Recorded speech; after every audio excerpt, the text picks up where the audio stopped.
hate said it's two peas in a pod. But where I came from, it's two peas in a pot. What is that George Washington Carver and other men like him may have been physically enslaved, but mentally they were not. To complain. God taught you to complain. Yes. So you lying on God. No, I'm not lying on God. Are you a Christian? It's part of life. Are you a part Christian? Of life, Jesse. Are you a Christian? What is that? Happy Men History Month.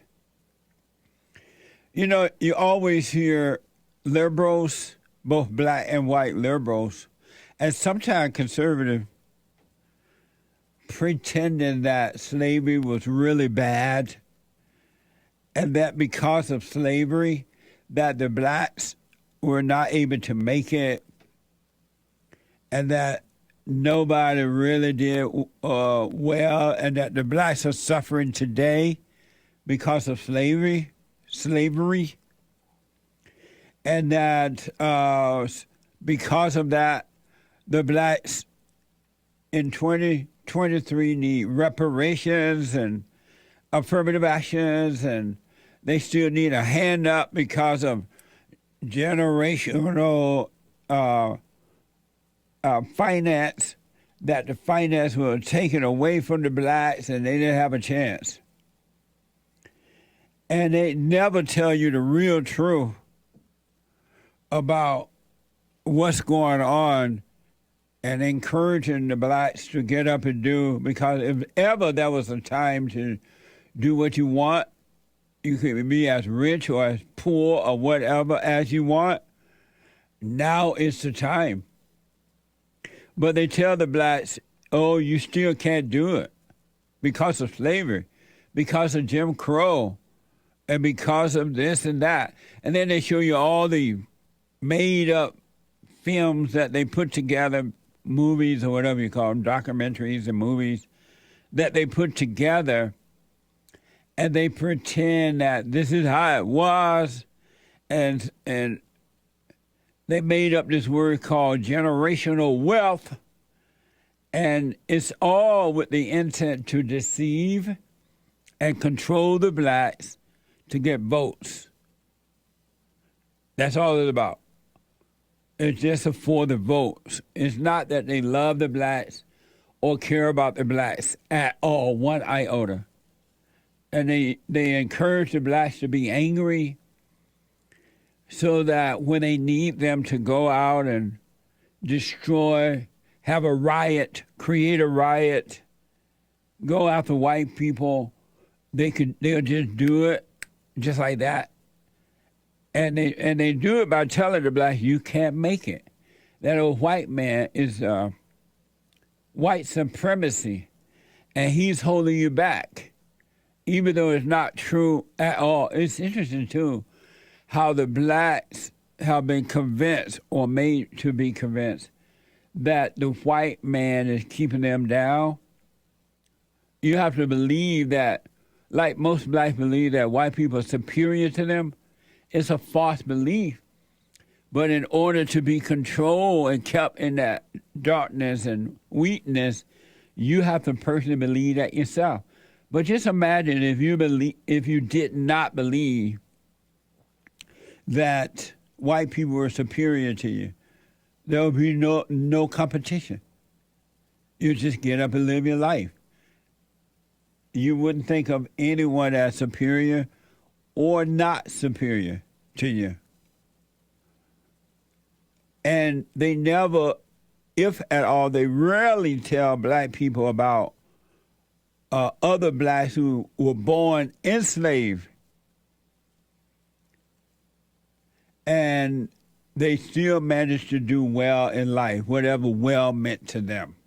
And because most people know that blacks are not going to look for not all blacks, not all, but most are not going to look for the information themselves to find out what's really true. They just tell them and the blacks believe it. The blacks are doing this to the blacks. The black politicians are doing it. The black so-called school professors are doing it. the white liberal professional professors and others. They're doing that to the blacks, and the blacks are believing it. It is Men's History Month, and I want to give you a Men's History Month moment. There was once upon a time this black guy named George Washington Carver. And this is from thought.co. Enslaved from birth, George Washington Carver work reached beyond the black community. A scientist and inventor. A scientist and inventor, enslaved from birth. How is it that this black man could be enslaved, the real deal, from birth, and wound up becoming a scientist and inventor? He wanted farmers to grow alternative crops, both as a source of their own food and as a source of other products to improve their quality of life. Watch this from biography. Born into slavery in Missouri, George Washington Carver was orphaned as an infant and raised by Moses and Susan Carver, the family who had owned his mother. George left the Carver home to pursue an education on his own. He moved 75 miles away to Fort Scott, Kansas. He worked at menial jobs while trying to save enough money for school. In 1886, he settled on a farm in Ness County, Kansas. While there, he performed agricultural experiments that would later be valuable to him. George was able to save enough money for a semester at Simpson College in Iowa to study art. Out of 300 attending, he was the only black student, and he was welcomed. He was described as having a burning zeal to know everything. He transferred to Iowa State Agricultural College and graduated in 1894. In 1896, having received a master's, George was offered a position by respected educator Booker T. Washington. At Tuskegee, George decided on his purpose in life. He was going to help a former slave population become self-sufficient through farming. Carver was a deeply practical man. He wanted to turn science into products that would benefit the black rural poor. He encouraged them to rotate their crops to conserve the nutrients in the soil. In his Tuskegee lab, he developed over 300 uses for the peanut and 100 uses for the sweet potato. Carver produced a series of scientific inventions. They benefited black and white farmers alike. This prolific scientist was also a painter, a crocheter, and a musician. George Washington Carver died on January 5, 1943. His tombstone reads, "He could have added fortune to fame, but caring for neither, he found happiness and honor in being helpful to the world." Amazing. That's what I'm talking about. Those are the type of black men I grew up around. They weren't whining and blaming and asking for free stuff and calling the white man white supremacy and waiting for a handout. That mentality came as a result of the so-called civil rights movement, which was the worst thing that ever happened to the blacks. And they have only gotten worse. And the more you give, the more they want, and the less they do. It's like homeless people. The more you give homeless people food and shelter and needles and drugs, that's all they want. George Washington was born enslaved, and according to the report, he became a scientist and inventor. Why was he able to do it? He was black, and you got blacks today, not all, but most believe they can't do it. You got to lower the standards for them. They can't take the SAT test. They can't work at a job. What happened? And most blacks don't even know about George Washington Carver. A quote from George Washington Carver. And here's a quote. And it's so deep. It is so deep. Fear of something is at the root of hate. Fear of something is at the root of hate for others. Fear of something is at the root of hate for others, and hate within will eventually destroy the hater. Fear and anger are the same. They are two peas in a pot. Amazing, huh?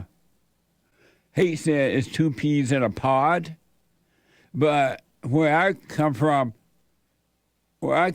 it's two peas in a pot. What? White people, two peas in a pod. I never knew that till right now. I always heard two peas in a pot. What's a pod? That's what the peas live in. Oh, that long green, the leaf thing that they live in? Yeah, that's a pod. What the?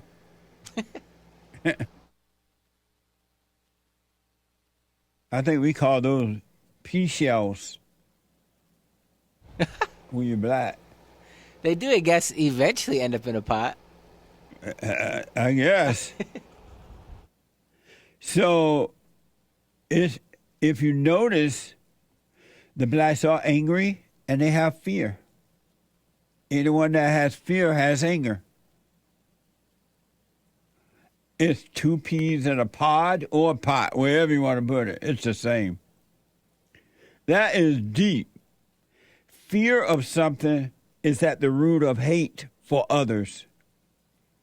And hate within will eventually destroy the hater. Now do you believe that hate is evil? Anger is evil? And if anybody was going to be angry, you would think that it would have been George Washington Carver or Booker T. Washington or Clarence Thomas. They're not angry. They're not calling the white man white supremacy. They're getting on with life because they understand the spiritual battle. Fear of something is at the root of hate for others. And hate will eventually destroy the hater. Amen to that. And this is from teachingourhistory.org. Carver never married, apparently too busy with the passion of his work to engage in any other serious courtships. Amazing. George Washington Carver. In other words, it sounds like that was quote unquote about Carver. And I'm saying, in other words, it sounds like he avoided hell like this. Watch this from Steve Harvey TV. Where's Camille? Hello, Steve. Okay. I wanted to talk about responsibility. I've been married for 3 years, and my husband and I keep having the same fight over and over. My husband and I both work hard during the week. I try to be a good wife. I mean, I do all the laundry, take care of the kids' homework, make sure we have a hot dinner on the table. But most weekends, there are few things that I need my husband to do around the house. When I ask my husband to do these few things, he gets upset and tells me that it's his time to relax and that I'm being demanding. I know my husband needs a break, but I don't think I'm asking too much. Any advice? What might work well with him, because it's sometimes easier to train a man than it is to train a dog. Yep. You might want to say to him very clearly, all right, look, these are the 4 things I need done. So if you can get these 4 things done for me, Sunday, I will leave you alone completely. You can watch the game. I'll even make wings. Yeah. Incentivize it for him, whether it's with food, sex, praise, or some combination of the 3 all at once. Whatever it is, it's going to work. It's going to work.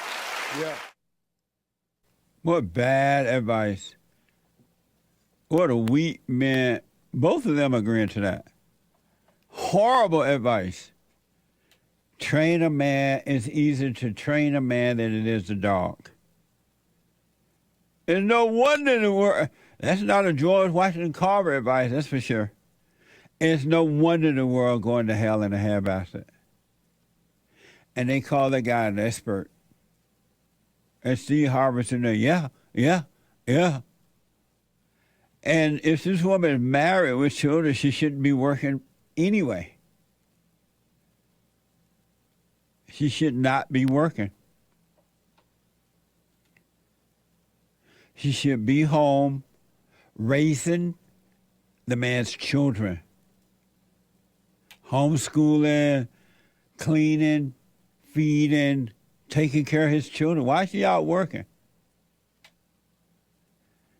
And that you couldn't have gotten any worse advice than that from that guy, whoever he was. What a mess. You must come back to the order of life. God in Christ, Christ in man, man over woman, and woman over children. It works when you're in that order. And stop blaming and begging. Stop being a victim. It's only in your mind. It's not even real. George Washington Carver was born enslaved. It's not like he heard about it 150 years later. He was born into it. And when I was growing up, men worked hard. They did what they needed to do. They did not complain. They didn't blame. Oh, did you hear? I saw a report this morning that there are a lot of near-miss airplane crashes, incidents or whatever, and you're not hearing about them anymore. They don't mention them because so many are happening, they don't mention them. And so I wonder, it was just a wonder, it's because they're not hiring white people anymore for the most part. It's because they're putting people in that is based on color or gender. It's not,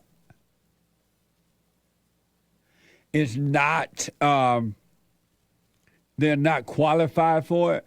Remember the air traffic controller people was being hired because they were black? We were reporting on that a while back now. I want my country back, but unfortunately, because I'm putting all the wrong people in the right places, it's not going to happen. No more George Washington Carvers. They're not telling you about the near-miss plane incidents. Isn't that amazing? Because they know that you would know is because they have unqualified people running it. Can you imagine air traffic controllers and people who are flying the planes are there because of color or gender? Not because they're just putting your life at risk. Remember the guy from Hawaii? According to the report, water is about equity. So they didn't put the fire out. I guess equity means that the fire was burning in the wrong place with the wrong people. And so they didn't put the fire out. One of the reasons they say. I want my country back. But let's say the country is not coming back, but you can live free as an individual and yet deal with the world in the right way. We need more George Washington Carvers. And what this says out loud to me is that George Washington Carver and other men like him may have been physically enslaved, but mentally they were not. Tony, welcome to the show. You're on the air. Good morning, Jesse. How are you today? All is well, sir. Yeah, I understand you was giving that history of George Washington Carver. The Men History Moment. If y'all missed that, it was in the first hour. We did a Men History Moment with George Washington Carver. He was enslaved, and he went on to become a scientist and inventor. He black. Oh, he was black. Well, there's a few details that you left out. That when he left his family, he went to stay with this. Speak up a European minute. family. Speak up a little bit, Tony. I say a few details that you left out. That when he left his family, he went to stay with this European family, and they had him castrated because they had a daughter. They didn't want him to get their daughter pregnant. And he was castrated? Yes, that's an evil deed. Well, thanks for telling us about that. From him. Excuse me? Thanks for telling us about that. And he still didn't whine. He didn't beg. He didn't blame. He went on and had an amazing life. He didn't let anything get in the way. That's a good point, Tony, because the average black today is they can't handle anything, and they do nothing. So hold on one minute. So Tony, thanks for adding that and proving that, helping me to explain to the people that in the good old days when boys were boys and men were men, they didn't complain. The blacks didn't complain. Amazing. Thank you. Well, the thing is, Jess, you couldn't complain because you would get hung or got slaughtered or murdered. How you know? So you had to stay humble. How you know? Because, Jesse, like I was born yesterday or something. It was not hung, but it was hanged. I was born in the 60s, man. And, Tony, how do you know what you were saying? This is way back then. Well, of course. So how do you know that you couldn't complain? You're a black man. You can't complain. Tony, how do you know you couldn't complain? Because they would lynch you, Jesse. How do you know that you're not answering the question? How do you know that? Because I grew up in that era. That's why. And plus, you grew up during George Washington Carver era. Not George Washington Carver era, but right after him in the 60s. So you were born during George Washington Carver era? Once again, Jesse, I was born in the 60s, okay? And during that time, even in your days, did you ever complain? Did you ever complain in the 60s? Yes, I did. Yeah, of course I did. But why were you complaining? Normally, men don't complain; they overcome. What you mean, why did you become a complainer?